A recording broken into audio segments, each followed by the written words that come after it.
Partage spirituel numéro 8. Nous sommes donc dans un temps où nous avons d'immenses opportunités spirituelles, de progression, d'amélioration, de prise de conscience, puisque nous y sommes poussés, à vrai dire. Même s'il y a une forme de contrainte, d'obligation, il y a surtout comme un rendez-vous qui a été pris il y a longtemps et que nous devons vivre, que nous devons assumer, pour nous permettre de nous défaire, de nous délier de tout ce qui, maintenant, est devenu obsolète, maintenant n'est plus utile. Alors bien évidemment, nous avons tous un peu des difficultés, nous pouvons avoir un peu des difficultés à laisser partir ce qui est terminé, à laisser finir ce qui est déjà fini, et à accompagner ce mouvement de vie, de transformation, que la vie qui est Dieu, la vie qui est la volonté divine, nous propose. Pour ce cheminement, et par ce cheminement, nous avons la possibilité de nous préparer à notre devenir.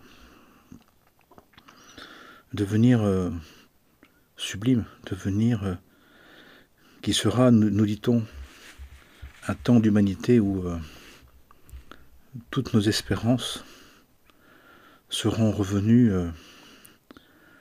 possibles, que ce que nous voulons vraiment, que notre idéal de sainteté, notre idéal d'humanité, notre idéal de fraternité, de liberté, de tout ce qui est pour le bien, va enfin être accessible pleinement, pas seulement temporairement, pas seulement dans une part de notre vie ou dans une part du monde, de manière peut-être aléatoire, de manière incertaine. Il y a une poussée de croissance, il y a une dynamique de conscience qui est en train de travailler les êtres, de travailler les cœurs, de travailler les consciences. À vrai dire, c'est ce qu'on souhaite tous, à notre manière. Peut-être, bien comme à chaque fois, pas comme ça se passe, mais c'est en train de se passer. Et on a l'opportunité d'en profiter, d'en rendre grâce, d'en bénéficier, tout simplement parce que cette décision spirituelle ne nous appartient pas. Nous sommes dans une création divine, portée par une volonté divine, qui nous propose d'apprendre le métier d'être un être divin.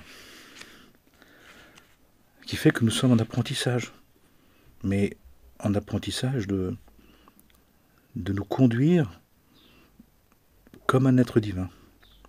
Pas pour l'instant de réaliser, de concrétiser, de créer comme un être divin. Ça sera à la fin de toute cette création. C'est pour cela que nos projets, nos projections, nos réalisations, nos accomplissements ne tiennent pas vraiment complètement, ne sont pas définitifs. Il reste une ombre portée, une incertitude, quelque chose d'incomplet, quelque chose d'irréalisé, d'irréalisable. Et il faut savoir que c'est tout à fait normal.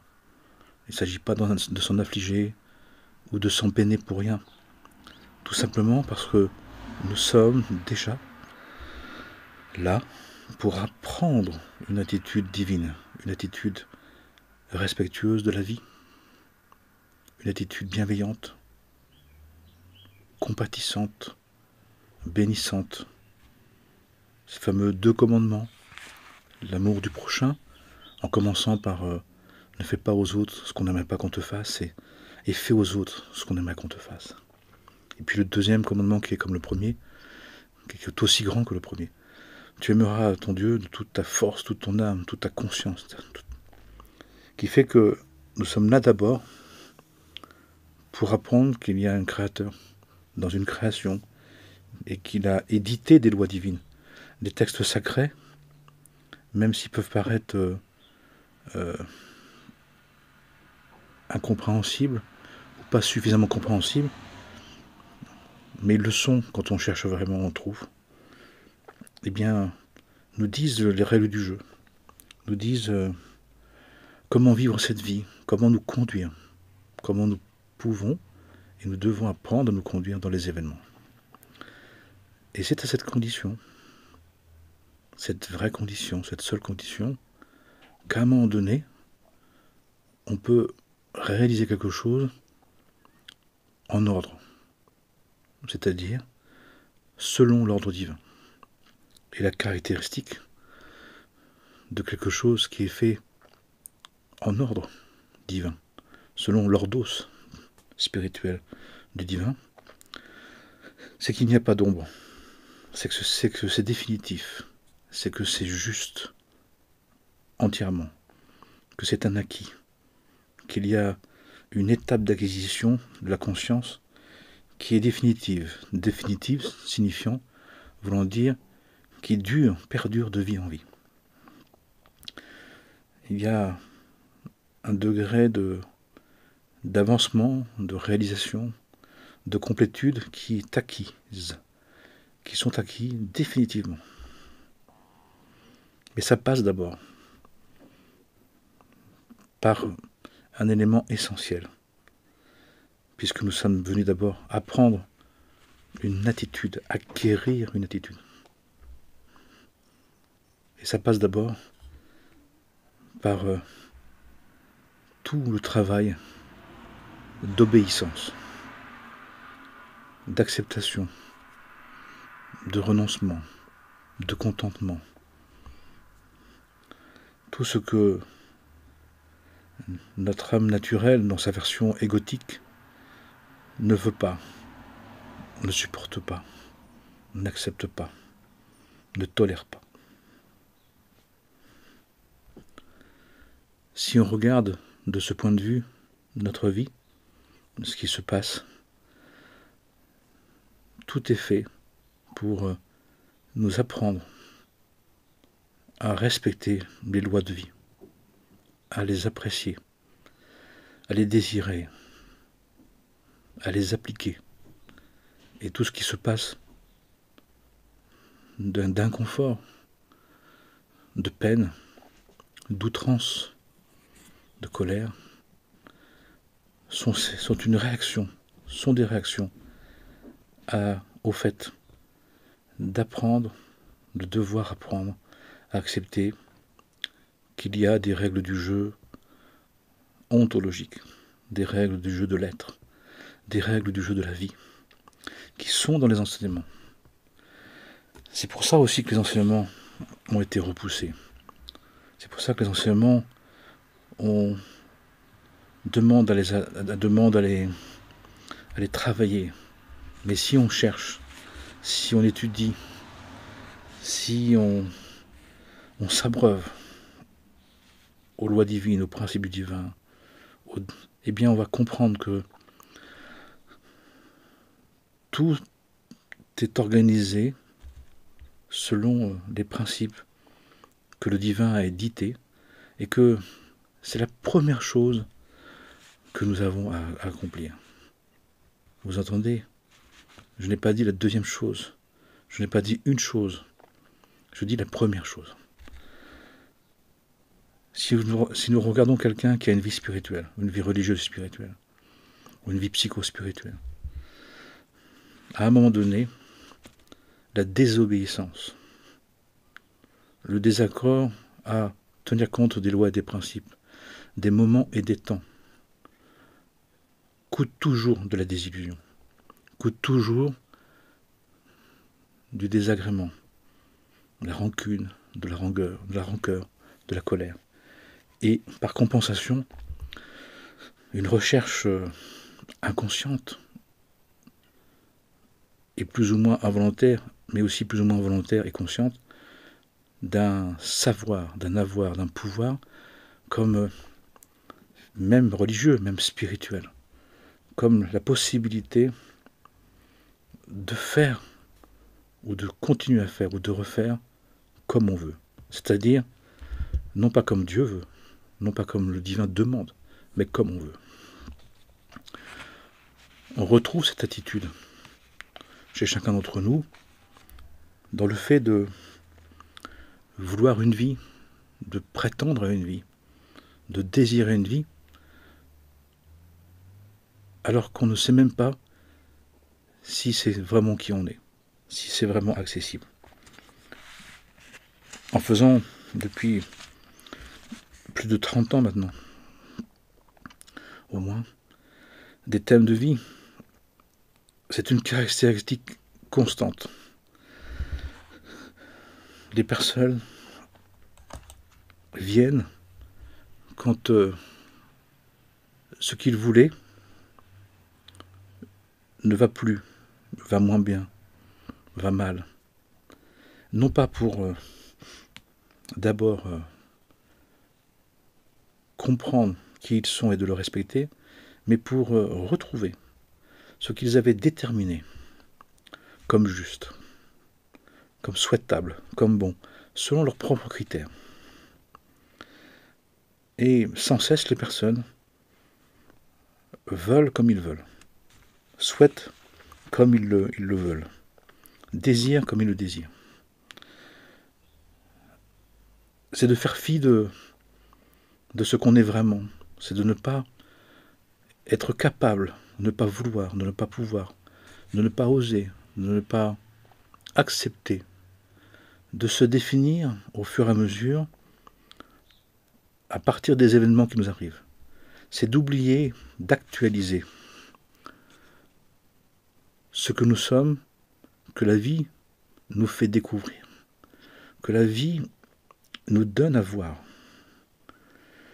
Face aux événements qui nous définissent, face aux événements qui nous montrent, nous démontrent, nous mettent en évidence notre fonctionnement, il y a un prototype inconscient ou un prototype volontaire, un prototype personnel qui veut toujours s'imposer, qui veut toujours exister et qui est plus ou moins vrai, authentique, juste. Au départ, pourquoi pas avoir une interprétation personnelle dans le bon côté de l'appropriation de sa propre vie. J'ai une ambition, j'ai des inspirations, j'ai des souhaits. Je veux les réaliser. Pourquoi pas? Là où ça ne va pas, là où ça ne va plus, là où c'est dangereux, là où c'est destructeur, c'est quand la personne tient à cette vision des choses, à ce format préétabli, au détriment du réel, au détriment de l'expérience, au détriment du vécu. Là, c'est là où ça ne va pas. Et là, on voit que la personne voulait imposer sa version, voulait être comme elle voulait être ce qu'elle n'est pas. Et au lieu de le constater, elle ne le constate pas. Elle s'en afflige, elle s'en haine, elle s'en peine, elle s'en déprime. Pourquoi? Parce que finalement, cette définition de soi-même qu'on a établie comme un absolu recouvre des grandes blessures de l'être, des grandes blessures de l'être. Un grand drame personnel, ou un grand drame de l'âme, ou un très grand drame de l'âme. Comme un contentieux, un compte avec les cieux, un compte avec Dieu, un compte avec la vie, qui fait que finalement, c'était une revendication, pas une affirmation. C'était un conflit sous-jacent et pas une résolution pour un accomplissement.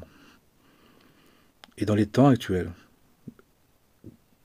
justement dans ce temps de bilan, de synthèse, de récapitulation des temps anciens, de tous les temps anciens, eh bien, il y a l'obligation, l'imposition, la nécessité de prendre compte, de faire le bilan et de se rendre compte de qui on est vraiment, et de l'apprécier, et de le louer, et de le remercier. La difficulté, c'est que les premiers qui nous ont accueillis, au sens large, l'héréditaire, la société, les amis, les frères et sœurs, la fratrie, ont pu participer à confirmer à l'âme que finalement, elle avait un point de vue sur elle-même qui était négatif, qui était faux, qui était un racontage, qui était une interprétation qui n'était pas la bonne, qui n'était plus la bonne, parfois c'est le cas. Et que finalement, les personnes prennent le réel comme aussi mal, aussi violemment que ce qu'on leur avait dit qui ne leur convenait pas. Parce qu'on leur a mal dit qu'ils étaient. On ne les a pas confirmés avec respect. On ne les a pas appréciés dans leur originalité. Et ce qui fait que la personne, finalement, sans bien se rendre compte souvent, en voulant créer un personnage imaginaire idéal, est en train de reproduire avec elle-même sa personnalité avec son âme, sa personnalité avec sa royauté, le même comportement qu'elle dit avoir subi de son environnement. Et dans les deux cas, dans tous ces cas-là, la situation, et surtout en ce moment, bloque complètement, ne peut pas continuer, s'arrête, tombe sur pièce, tombe comme un arbre mort. Un arbre qui pousse, on ne l'entend pas pousser. Un arbre qui tombe, un arbre qui est abattu par la vie, fait un bruit incroyable. C'est bruyant en dehors, c'est bruyant au-dedans. Et tout ça pour ça. Tout ça pour, à un moment donné, comprendre que c'est Dieu qui nous a créés. Ce n'est pas nos parents. Nos parents nous font un corps à notre demande, béni soit-il, honore ton père et ta mère. Pour le corps qu'ils t'ont donné dans leur état de pureté, d'impureté, d'ouverture et de fermeture au moment de leur conception, de leur union, où ils nous ont conçu un corps, à notre demande. Mais l'être divin que nous sommes ne leur appartient pas, n'est pas d'eux. Mais pourquoi on choisit nos parents? On dit qu'on choisit nos parents parce qu'ils représentent en concentré, en condensé, nos versions précédentes, nos versions antérieures, que nous sommes venus rencontrer pour discerner ce que nous sommes prêts à garder, que nous avons besoin, et ce que nous sommes prêts à repousser, à refuser, à supprimer, puisque nous n'avons plus besoin. Parce que maintenant, c'est devenu obsolète, c'est devenu de trop, c'est devenu plus utile pour nous. Donc c'est pour ça qu'on dit honore ton père et ta mère. Parce que on les a choisis pour qu'on puisse projeter ce que nous avons été et de choisir maintenant de passer à autre chose. C'est pour ça aussi qu'on peut s'apercevoir qu'on peut avoir des mêmes parents entre frères et sœurs et chacun va parler de son père ou de sa mère de manière parfois très différente, parfois très opposée. C'est très drôle d'ailleurs quand on se retrouve entre frères et sœurs par rapport à ça. Parfois c'est même dérangeant et parfois même violent, parce qu'on ne comprend pas ce que je viens de dire. Mais si on le sait, on n'est plus étonné de ça. Chacun choisit des parents pour lui montrer ce qu'il était auparavant.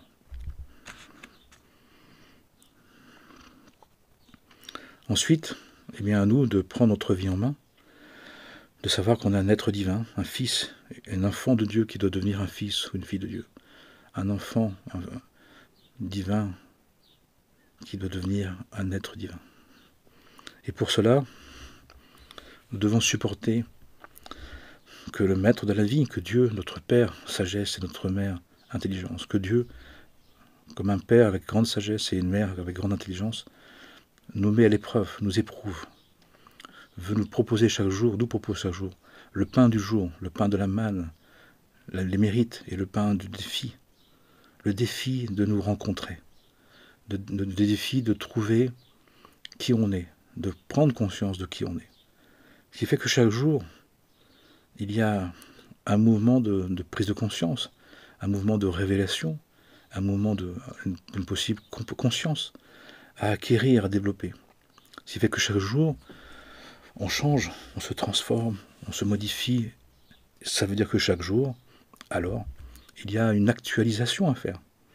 Il y a une prise de conscience à faire pour actualiser dans notre vie, dans notre conscience, dans notre réalité, ce que l'on découvre de nous, ce qui se confirme, et pas de rester fixé, pas de rester figé, pas de se rester bloqué pour être frustré, pour être agacé, pour être déprimé, qui est l'expression de quelqu'un qui est stagnant, qui n'est plus en vie, qui n'est plus un passant, qui n'est plus un devenant, mais qui a fixé les choses, qui a figé. Ça peut être parce que la personne a peur de se rendre compte de qui elle est. Ça peut être parce que la personne, ça fait un moment donné qu'elle se rend compte que ça ne va plus, et parfois des dizaines d'années que ça ne va plus. Mais là, ça ne tient plus, le vernis craque. Et pourquoi pas? C'est pas grave. C'est pas grave de s'être trompé. Ne faisons pas une erreur d'une faute. Une faute, c'est une erreur qu'on ne comprend pas.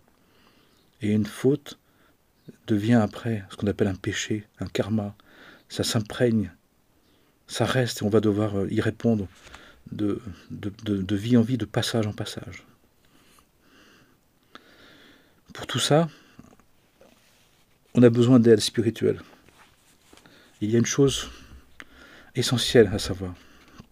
Une des conditions essentielles, prioritaires, fondamentales, obligatoires, c'est qu'on n'œuvre pas spirituellement tout seul. Il y a un interdit. Interdit pour nous protéger, c'est pas pour nous en vouloir. C'est nous dire, il est interdit de fonctionner tout seul dans sa vie spirituelle, parce qu'on ne peut pas y arriver tout seul. Il y a toujours besoin d'être aidé, d'être accompagné, d'être soutenu. Par l'étude, par les textes, par un lien d'accompagnement, par une fraternité, par une communauté si possible, qui va à la fois nous soutenir pour nous donner la liberté d'être nous-mêmes, d'aller vers nous-mêmes, puisqu'on le découvre au fur et à mesure. On découvre au fur et à mesure notre unicité. C'est incroyable.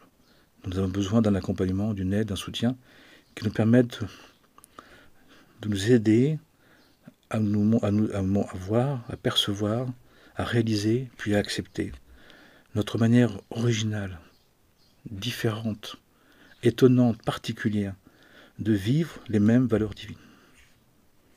Il ne s'agit pas d'être dans un endroit avec des personnes qui veulent nous enfermer dans une version, qui veulent nous limiter à une version, qui veulent nous empêcher d'exprimer notre manière. Il ne s'agit pas non plus de vouloir que notre liberté soit sans obéissance aux lois divines. C'est une grave erreur, une deuxième grave erreur. Première, de travailler tout seul. Deuxième, de vouloir une liberté sans tenir compte des lois divines. Ce qui fait aussi qu'au fur et à mesure qu'on se définit, on trouve des limites. On trouve des limites à nos capacités, des limites au travail spirituel que nous avons à faire. On commence à délimiter un thème principal, un objectif principal, une direction principale. On commence à comprendre que, au fur et à mesure, une très belle chose, c'est que la blessure qui ne guérit pas, la faille qui est aussi toujours aussi douloureuse, et le passage, et la porte du temple. La porte du temple qui est rouillée, qui est abîmée, qui a besoin d'être oint par la prière, d'être nettoyée et embellie par l'étude, d'être ouverte par le travail fraternel, le travail commun. Et là, on comprend que finalement, notre charisme, ce fameux charisme, cette vocation dont tout le monde me parle, chacun me parle, mais c'est quoi mon charisme, c'est quoi ma vocation? C'est très simple, mais très essentiel, très rigoureux. Nous avons le charisme de notre blessure. Nous avons le charisme, la vocation de notre blessure. Ce qui m'a le plus blessé, le plus manqué, ce que je n'ai pas, ce que je n'aurai jamais, c'est à moi de le donner. C'est à moi de l'apporter. C'est à moi de le valoriser. De dire à quel point c'est essentiel. On m'a manqué de respect dans mon enfance. J'ai à montrer à quel point il faut respecter les enfants. En tant que femme, on m'a abusé. Je veux montrer ce que ça veut dire. Je veux apprendre aux femmes et aux hommes à respecter le féminin sacré, comme un être sacré, qui soit le plus sacré possible.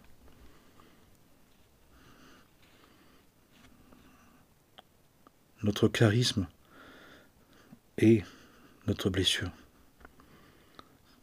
Et en faisant notre vocation, en utilisant notre vocation, en l'appliquant, en l'incarnant, en offrant ce qui nous le plus manquait, nous réparons, nous guérissons ces blessures. Et nous apportons du baume, de l'embellissement, de la compassion, de la bénédiction au monde. Et pour cela, bien évidemment, pour cela, nous avons besoin de ne pas fonctionner seul et surtout avec Dieu. Surtout demander de l'aide à Dieu. Dans un dialogue, dans toutes les formes de dialogue possibles, qu'on appelle prière, mais qui est dialogue, un dialogue avec Dieu. Une demande à Dieu, des explications à Dieu, un soutien au divin. À celui qui n'a jamais trahi, qui ne nous a jamais trahis, à celui qui nous a créés, à celui qui est toujours présent, à celui qui est le maître de la vie, à celui qui veut tout notre bien, que notre bien. Mais bien sûr, pour cela, on doit effacer, supprimer, se passer de toutes les images spirituelles, les images personnelles, des croyances sur le divin. Nous devons retrouver la conscience de qui est Dieu, d'où le travail de qui nous sommes, qui est l'autre, qui est Dieu. L'amour du prochain, l'amour de Dieu. La connaissance du prochain comme soi-même, ou soi-même comme le prochain, et l'amour de la connaissance de Dieu.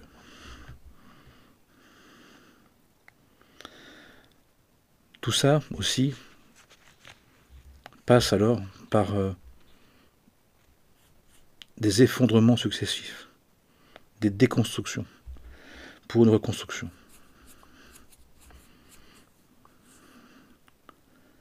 Nous avons fait une construction de main d'homme pour survivre à juste titre, à notre manière, comme on a pu, à juste titre, bénis soyons-nous. Mais à un moment donné, ça ne peut être suffisant. Et dans les temps actuels, ça se généralise, c'était prévu, c'était dit, c'est dit, que maintenant est en train de se déconstruire, de s'effondrer dans ce que nous avons fait, pas tout, mais tout ce qui n'est pas selon l'ordre divin, tout ce qui ne tient pas selon le projet divin, tout ce qui n'est pas véritablement fait à l'image divine.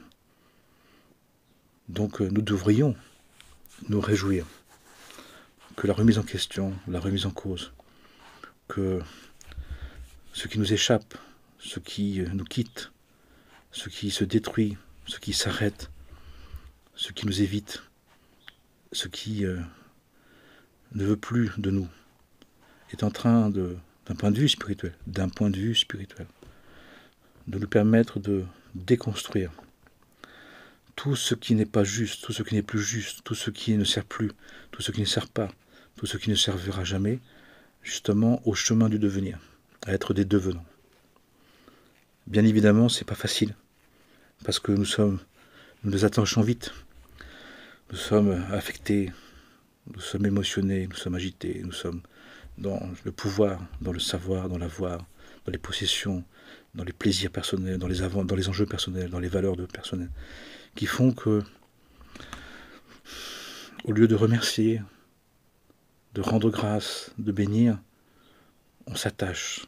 Alors on se blesse, on retient, alors on se déchire. On est d'accord, mais on se plaint quand même. Ça n'évite pas les choses. Ça n'empêche pas ce qui doit se passer. Mais cette part de nous, cet ego, cette part de nous qui ne peut pas accepter les choses en dansant, mais toujours avec la plainte, la complainte, va jouer. Même si on le laisse faire, ne le laissons pas conclure. Ne le laissons pas être celui qui comprend les choses, même s'il les vit.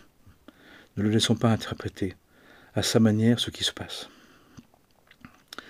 Oui, nous sommes dans un temps de décantation, de déconstruction, de fin des temps, et que tout ce qui n'est pas fait de la main divine, tout ce qui n'est pas nécessaire pour continuer le chemin du devenir, est en train de se terminer. Mais c'est pour passer à une très grande et nouvelle, une très belle étape d'humanité, pour chacun et chacune. Mais nous devons prendre conscience de nos addictions, de nos mensonges, de nos racontages, de nos mauvaises habitudes, de ce qui finalement voulait remplacer la quête du divin, voulait se passer de la quête du divin, voulait stagner, voulait se fixer. Et quelqu'un qui veut se fixer, qui veut s'arrêter, qui veut se avoir pour toujours, est en train de se préparer une déconvenue. Nous sommes des passants, nus nous sommes venus du ventre de notre mère, nus nous en repartirons. Nous n'emportons rien. Tout nous est prêté, mis à disposition. Tous les moyens sont faits pour nous accomplir. Ils ne sont pas faits pour simplement nous satisfaire, pour nous faire du bien, nous soulager. Combien de personnes sont addictes à la matière, à leur image d'eux-mêmes, à l'image d'une réussite, d'un accomplissement. Eh bien, comme ça ne peut pas tenir, comme ce n'est pas juste, c'est normal qu'à un moment donné, ça ne tienne pas. Mais les personnes ne se sont pas plaintes tout le temps que ça marchait, alors que c'était une illusion, dès le départ. Et au moment où le divin nous libère, où le divin intervient à la demande de l'aide, de l'âme divine, mais au détriment de la personnalité, et là on voit à quel point on tient à nos illusions, à nos racontages, à notre image de nous-mêmes. Alors même que depuis le début ça ne va pas. Mais ça veut donc dire qu'on devrait remercier pour tout le temps où ça a été. Toutes les années, les dizaines d'années, parfois toute une vie entière, où on a pu quand même l'avoir, le conserver, s'en servir. Et quand le divin vient en disant « maintenant il faut grandir », et bien comme un enfant qui est sur sa Game Boy, comme un enfant qui est dans sa chambre, comme un enfant qui est passionné par quelque chose, comme un adulte aussi, eh bien on lui dit, ses parents lui disent à l'enfant, maintenant c'est l'heure de manger, c'est l'heure de passer à autre chose, c'est l'heure de faire tes devoirs. Oh, je suis pas d'accord. C'est la femme qui dit à son mari, faut que tu rentres à la maison, là, t'es avec tes copains, mais là il y a les enfants, il y a la famille. Oh, c'est la femme qui à un moment donné, s'étant souvent oubliée à un moment donné, en tant que mère, d'un seul coup, en tant que femme, veut tout oublier. Et je vois des femmes de plus en plus qui décident, comme les hommes, de tout casser, au lieu de faire la part des choses. Ils supportaient tout, ils ne veulent plus rien supporter. Parce qu'ils n'ont rien dit. Ils ont voulu... ils attendaient. Ils jouaient un rôle, et le rôle n'a pas tenu. Et c'est une catastrophe qui emporte des familles tout entières. C'est triste, c'est terrible. C'est vraiment dommage. Alors qu'on peut faire la part des choses, on peut replacer les choses, dire qu'on a besoin d'un mouvement de changement, mais pas de tout détruire, pas de tout casser. Mais ça s'est tellement cumulé, ça s'est tellement oublié, ça s'est tellement frustré, qu'il y a une radicalité, il y a une dureté, et ça c'est très dangereux. Spirituellement parlant, toute forme de radicalité vis-à-vis des êtres et des choses n'est pas juste. La seule radicalité, c'est dans le travail spirituel, dans la détermination, dans la quotidienneté, dans la régularité, de l'étude, de la prière, des témoignages, des accompagnements, du lien fraternel, du service.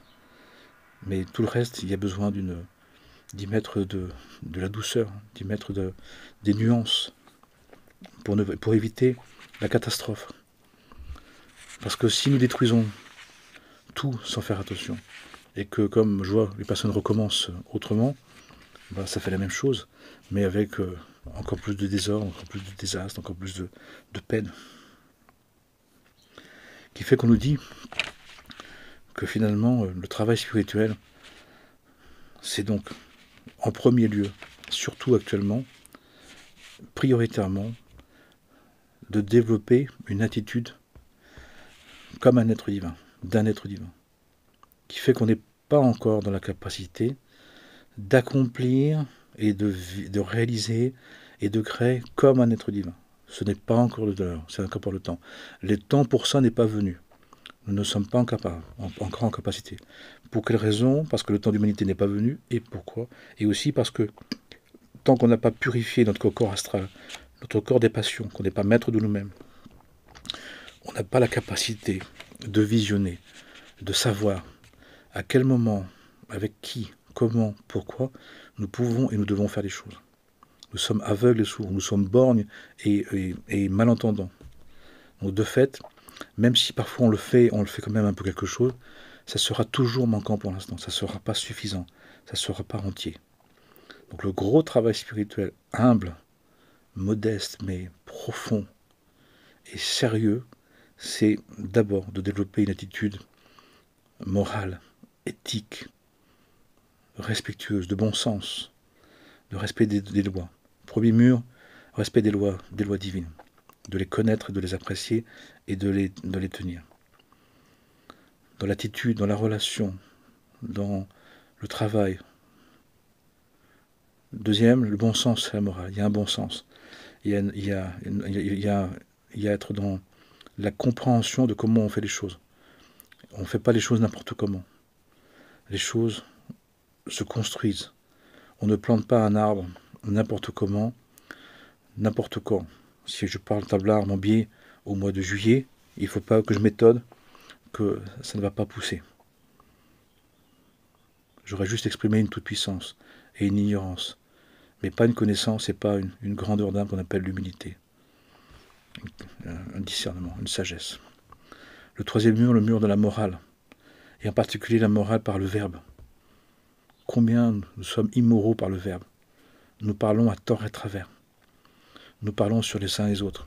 Nous dégommons le racontage, le colportage, la médisance, la calomnie, habituelle, normale, le mal normal, le mal ordinaire. L'attaque du prochain ordinaire, qui est un interdit. Tu n'attaqueras pas ton prochain, tu ne te vengeras pas, tu n'accuseras pas. Tu ne profaneras pas le saint nom. Le verbe est le verbe créateur. Toute parole inutile, toute parole violente, toute parole agressive est une profanation du saint nom, qui est un des 10 commandements à respecter. Tu ne profaneras pas. Tu ne prononceras pas mon nom en vain. Tu ne parleras pas à tort et travers. Ferme ta bouche. Si tu ne peux pas fermer ta bouche, fuis.